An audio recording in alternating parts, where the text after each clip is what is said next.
এমনি এমনি ঘুমাবেন না। ঘুমানোর আগে বিসমিল্লাহ বলে লাইটটা অফ করবেন, বিছানাটা বিসমিল্লাহ বলে ঝাড়বেন, ঠিক আছে? ওয়াশরুম থেকে পারলে অজু করে আসবেন, মশারি দিচ্ছেন, লাইটস অফ করছেন, পাত্র যেগুলো আছে সেগুলো একটু ঢেকে রাখবেন বিসমিল্লাহ বলে, দরজা লাগাবেন বিসমিল্লাহ বলে।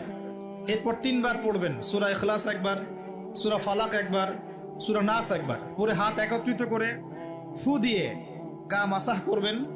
এই কাজটা 3 বার করবেন। একবার আয়াতুল কুরসি পড়বেন, সূরা বাকারার 255 নম্বর আয়াত, আল্লাহু লা ইলাহা ইল্লা হুয়াল হাইয়ুল কাইয়ুম, এটা শেষ পর্যন্ত। এরপর সূরা বাকারার শেষের 3টা আয়াত পড়বেন, লিল্লাহি মা ফিস সামাওয়াতি, এখান থেকে ফানসুরনা আলাল কওমিল কাফিরিন পর্যন্ত।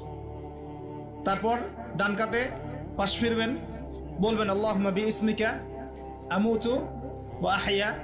হাত নিবেন, হাতে গুনতে থাকবেন সুবহানাল্লাহ সুবহানাল্লাহ সুবহানাল্লাহ 33 বার, আলহামদুলিল্লাহ আলহামদুলিল্লাহ আলহামদুলিল্লাহ 33 বার, আল্লাহু আকবার আল্লাহু আকবার আল্লাহু আকবার 34 বার। ঘুমিয়ে যাবেন। এখন যদি আপনি 6 ঘন্টা ঘুমান, আপনি নবী সাল্লাল্লাহু আলাইহি ওয়াসাল্লামের সুন্নত অনুযায়ী ঘুমিয়েছেন, প্রত্যেক ঘন্টা ঘুমানোর জন্য আল্লাহ আপনাকে নেকি দিবেন ইনশাআল্লাহ। এমনি ঘুমালে নেকি হতো না, রেস্ট নেওয়া হতো।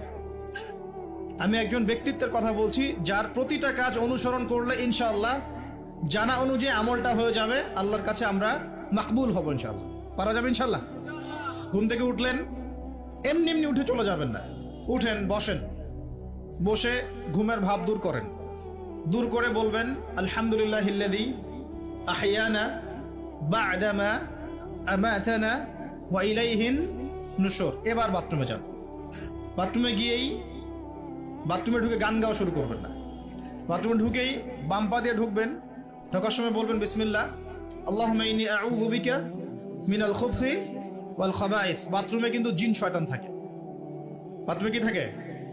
বিজ্ঞান এটা প্রমাণ করতে পারে নাই, এগুলো নাসা বিশ্বাস করবে না, কিন্তু আল্লাহর রাসূল যেহেতু বলেছেন আমরা বিশ্বাস করব। বিজ্ঞান কি সব আবিষ্কার করতে পেরেছে? বিজ্ঞান কি সব আবিষ্কার করতে পেরেছে? বিজ্ঞানের আবিষ্কার কত পার্সেন্ট? এই মহাবিশ্বের 1%ও না। মহাবিশ্বের 1%ও না। আমাদের দেহের মধ্যেই যে রুহটা আছে, এই রুহটার কি কোনো ব্যাখ্যা করতে পারা গেছে? রুহটা কেমন, কঠিন না তরল না বায়বীয়, ব্যাখ্যা করা গেছে? ইয়াসআলুনাকা আনির রূহ কুলির রূহু মিন আমরি রাব্বি ওয়া মা উতীতুম মিনাল ইলমি ইল্লা কলিলা। আল্লাহ পাক বলছেন, হে নবী, তারা তোমাকে রূহ সম্পর্কে জিজ্ঞাসা করে, আত্মা সম্পর্কে জিজ্ঞাসা করে, তুমি বলে দাও এটা তোমার রবের আদেশ মাত্র। রবের আদেশে এসেছে, আদেশেই চলে যাবে। আর এ বিষয়ে তোমাদেরকে বেশি জ্ঞান দেয়া